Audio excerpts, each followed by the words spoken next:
Madame Rimbera, bonjour. Bonjour. Merci d'accepter notre invitation.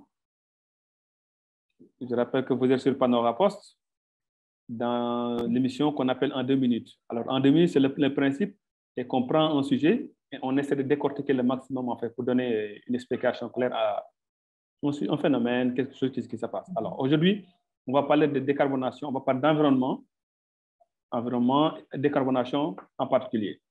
Alors, dans la présentation, alors, vous êtes économiste au Policy Center for the New South, et là où que vous avez rejoint en 2014. Et actuellement, vous travaillez sur des thématiques liées aux enjeux énergétiques et à leur impact sur la croissance économique et le développement à long terme.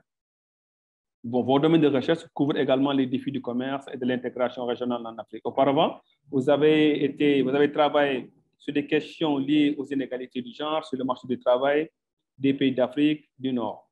Alors, en 2016, vous avez été au FMI, vous avez passé 3 mois dans l'unité de production de base du département de recherche. Et je rappelle que vous êtes titulaire d'un diplôme d'ingénierie d'État de l'Institut national des statistiques de l'économie appliquée, CA. C'est ça? C'est ça. Bon, je sais qu'il y a des choses qui restent, mais on va se limiter à ça. Alors, Madame Rim, la première question qu'on va essayer de camper un peu les enjeux. Alors, on dit que d'ici 2023, le niveau d'émission de CO2 devrait atteindre un niveau record d'alerte, alerte l'Agence internationale de l'énergie AIE. Dans un rapport publié en mai 2021, l'organisme pointe du doigt la faiblesse des plans de relance sur la décarbonation de l'énergie. Là, on parle des États à la volonté politique, si je me trompe bien. Alors, dire que ce qui serait en cause, la cause principale du statu quo. Alors, s'il y a un problème de volonté politique, est-ce que la décarbonation dont on parle à chaque fois, est-ce que c'est possible? C'est en effet une très bonne question dont la réponse n'est pas si simple. Alors, je rajouterai qu'en plus,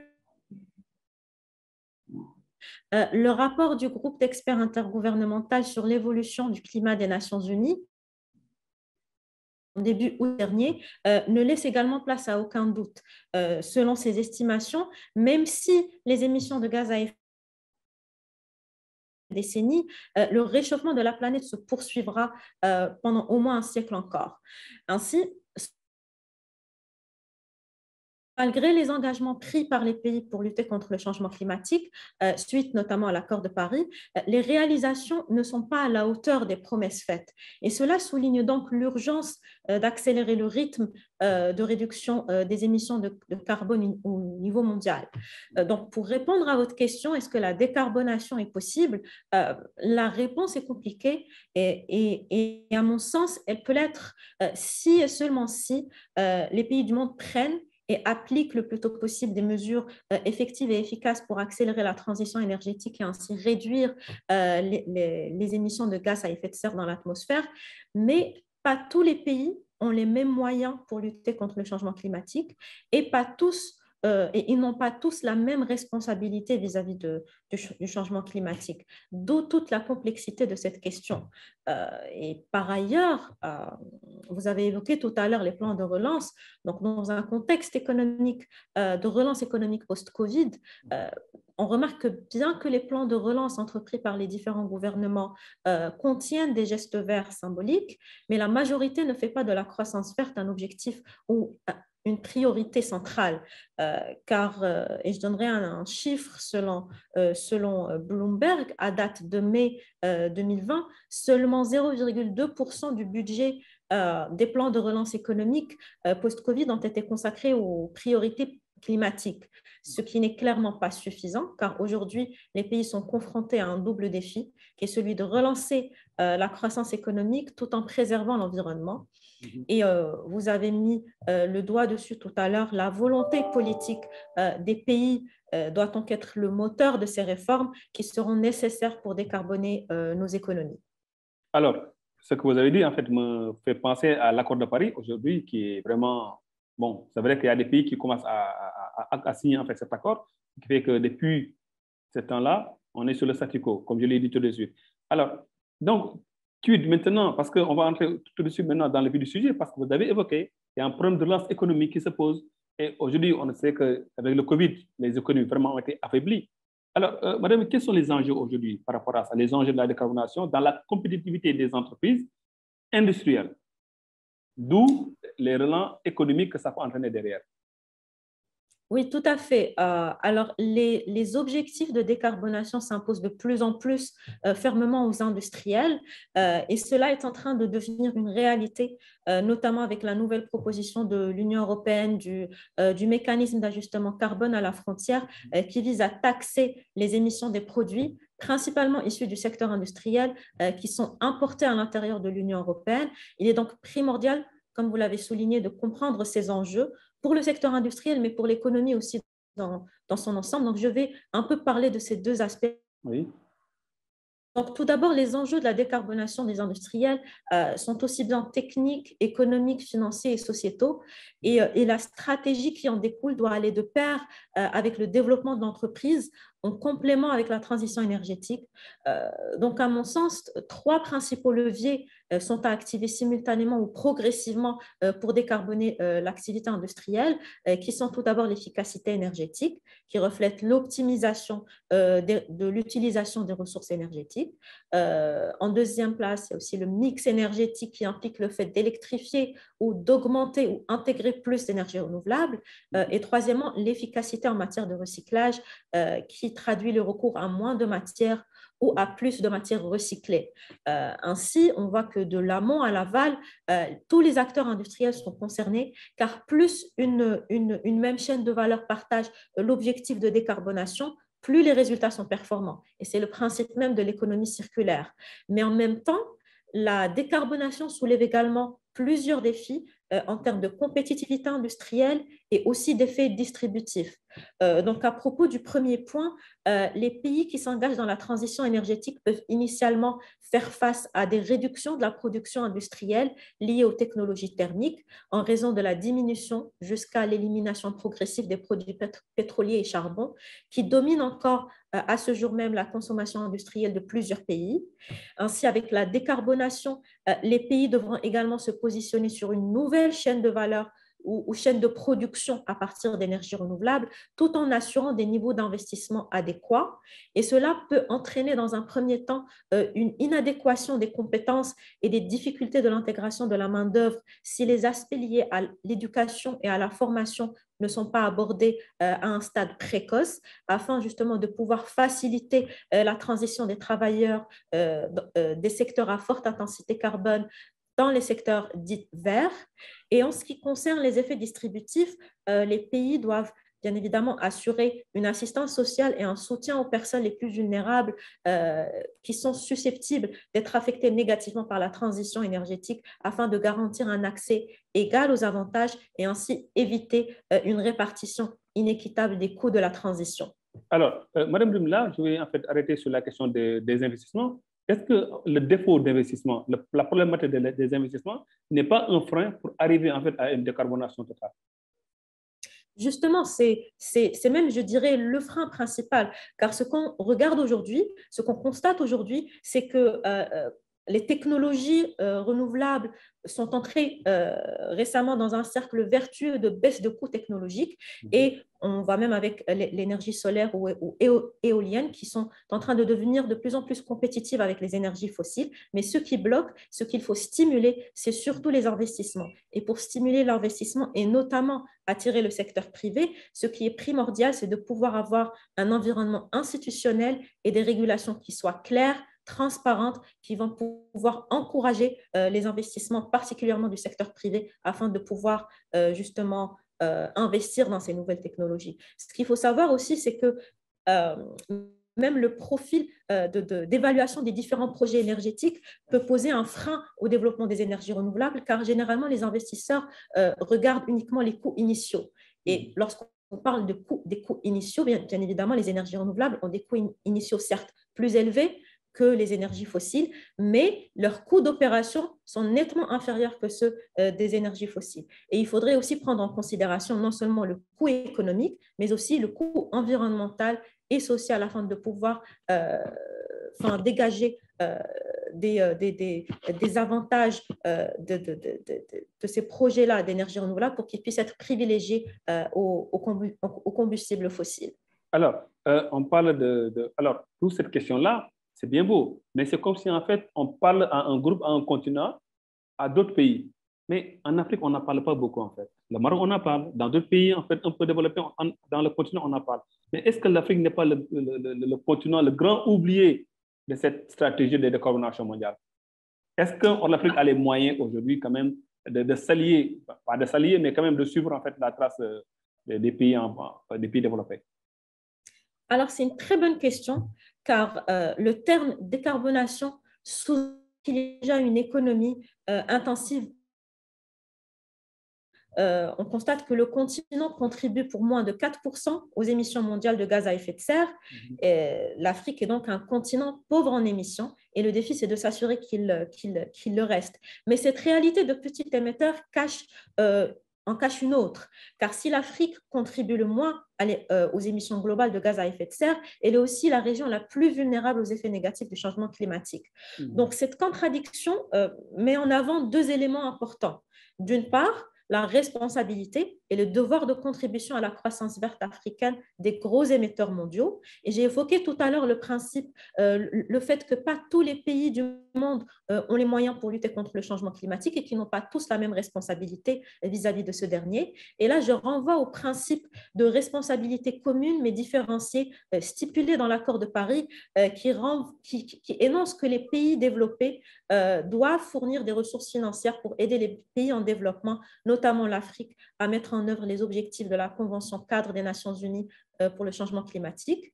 Et d'autre part, le deuxième élément, c'est la nécessité pour l'Afrique de concentrer sa stratégie sur les mesures d'adaptation et résilience face au changement climatique, beaucoup plus que sur la réduction des gaz à effet de serre. Or, ce qu'on remarque, c'est qu'en 2016, par exemple, moins de 16% des ressources de la Banque africaine de développement ont été consacrées au financement climatique. Et sur cette somme, moins de 30% concernaient des mesures d'adaptation et de résilience. Mais en même temps, le continent africain a un potentiel énorme. Donc, si les changements climatiques, d'un côté, les changements climatiques forcent la transition vers des énergies renouvelables, et dans ce sens, il est judicieux que l'Afrique vise un développement pauvre en carbone, tout en stimulant le développement économique, ce qui est un défi majeur.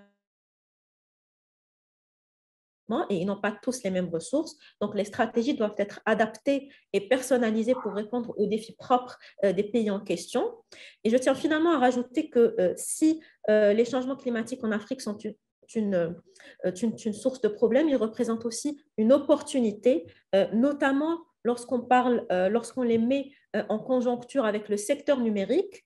Et là, je donne comme exemple une initiative de la Banque africaine de développement qui s'appuie notamment sur la popularité des paiements mobiles pour soutenir les ménages qui se fournissent en électricité en dehors du réseau de distribution.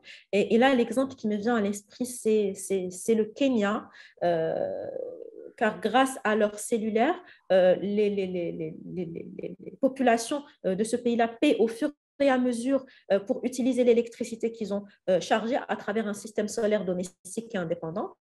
Donc, en plus de faciliter la commission, ce système rend l'investissement dans l'énergie propre au réseau plus rapide en Afrique d'ailleurs, et il permet aussi de surmonter le défi de l'accès à l'énergie en Afrique tout en fournissant une énergie propre aux ménages. Alors, Madame Rim, alors, ce que vous dites, vraiment, je suis ailleurs, parce que ça montre qu'on est vraiment, vraiment en arrière des politiques mondiales par rapport à cet environnement, à cette dynamique mondiale enclenchée par les grandes puissances.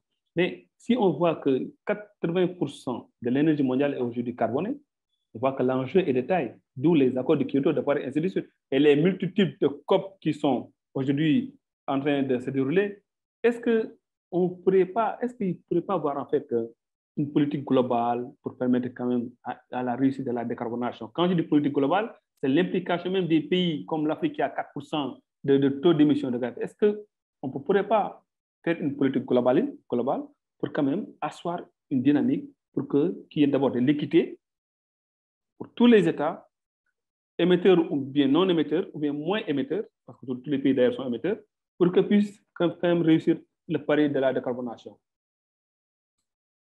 Alors, justement, vous venez de mettre le doigt sur la plaie, si je puis dire, et je n'ai pas de réponse directe à cette question, car toute la subtilité du défi vient du fait que la crise climatique et environnementale peut d'abord paraître moins perceptive, car plus lente et plus diffuse que d'autres crises que l'humanité a connues, comme les crises financières et économiques ou la crise épidémiologique que nous vivons actuellement.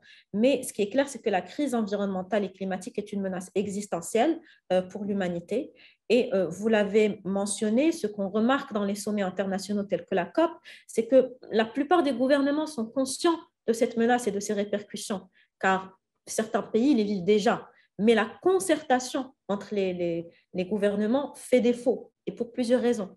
Car d'un côté, c'est très difficile de mettre autour de la table et de pouvoir mettre d'accord euh, les pays de la planète, enfin, qui regroupent des priorités différentes, des caractéristiques différentes, mais aussi ce qui complique les choses, c'est justement ce caractère universel de la crise climatique. C'est-à-dire que les émissions de gaz à effet de serre d'un pays à un bout de la planète peuvent causer des dégâts environnementaux et climatiques dans un autre pays à l'autre, pouvoir retracer la source des dégâts avec précision. Donc, ce qui est clair, c'est que la volonté politique des gouvernements pour agir est primordiale pour la réussite de toute politique climatique globale. Et encore une fois, ce qui complique les choses, c'est justement cette intersection entre les considérations économiques, énergétiques, climatiques et géopolitiques qui ne permet pas à ces pays-là de se mettre d'accord. Et on a aussi cette grande divergence entre les pays qui sont dits développés, qui ont pu bénéficier, si je peux dire, de l'essor des combustibles fossiles lors de la révolution industrielle, par exemple, et les nouveaux pays en développement pour qui la priorité, justement, est de pouvoir assurer un développement économique et qui se voient contraints avec des stratégies ou des accords tels que, justement, le nouveau mécanisme introduit par l'Union européenne, le mécanisme d'ajustement carbone à la frontière, qui pourrait être perçu comme une menace pour ces pays-là pour pouvoir justement asseoir le développement économique et permettre de réduire les inégalités entre la population. À ce moment-là, réfléchir à des politiques de transition énergétique et ce qui leur permettra aussi d'avoir les moyens de mettre en place ces... D'accord. Alors, on va terminer au Maroc. Alors, pour parler un peu des enjeux et des opportunités de la décarbonation au Maroc. Alors, Madame Rim, on sait qu'il y a le gouvernement a entrepris d'énormes initiatives allant dans ce sens. La question très simple, je sais que la réponse ne sera pas simple aussi, que je voulais poser, c'est est-ce que les opportunités au Maroc sont réelles et est-ce que le Maroc est sur la bonne voie pour réussir la décarbonation? Alors, les opportunités sont là, car pour le Maroc, la décarbonation constitue un enjeu majeur pour son économie et notamment pour le secteur industriel. Donc, je rappelle que le Maroc a entrepris très tôt des stratégies et des politiques pour diversifier son mix énergétique en augmentant l'utilisation des énergies renouvelables, notamment avec l'éolien et le solaire, et ainsi accélérer la transition. Et il s'est également fixé comme objectif ambitieux des objectifs ambitieux en termes de pénétration des énergies renouvelables et de réduction des gaz à effet de serre. Et bien que des réalisations importantes ont été faites, la consommation d'énergie du secteur, particulièrement du secteur industriel marocain, demeure dominée par les combustibles fossiles, en particulier les produits pétroliers, l'électricité, tandis que le gaz naturel et les énergies renouvelables ne représentent que une très petite partie. Et il faut noter aussi que la production d'électricité au Maroc, malgré les avancements faits dans ce volet-là, est toujours alimentée principalement par le charbon, qui est de loin le combustible le plus émetteur de CO2, et par une petite partie de gaz. Donc, ces deux-là représentant à peu près 80% de la production électrique du Maroc, alors que la part produite par les énergies renouvelables est limitée à 20%. Donc, la décarbonation de l'économie marocaine et principalement du secteur industriel est une priorité. Pourquoi? Eh bien, je renvoie encore une fois à la proposition de l'Union européenne, qui devient de plus en plus proactive dans sa lutte contre le changement climatique, notamment avec la proposition du mécanisme d'ajustement carbone à la frontière, qui prévoit de taxer les pays qui exportent vers l'Union européenne sur l'empreinte carbone de produits qu'ils exportent. Et ils ont notamment commencé par le secteur industriel, ce qui peut avoir des implications sérieuses sur le Maroc. Donc, cette proposition est un signal d'alarme pour le Maroc pour indiquer que le moment est venu pour déployer un effort de décarbonisation plus concerté et plus complet afin qu'entre autres, l'industrie marocaine et in fine toute l'économie marocaine reste compétitive et pour que le pays puisse finalement bénéficier des opportunités qu'offrent les énergies renouvelables afin de stimuler une croissance économique durable et résilience. Et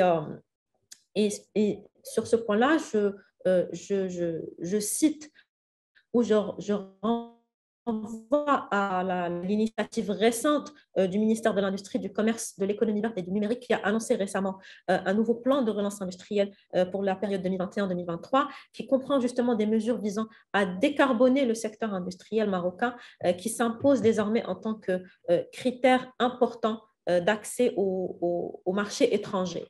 Alors, juste pour compléter en fait votre développement, aujourd'hui la CGM a son président M.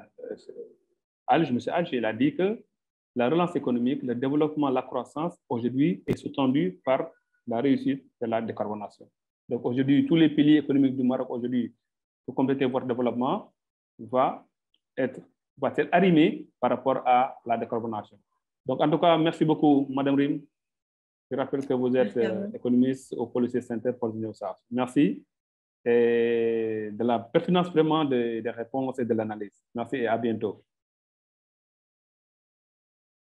Merci. À très bientôt.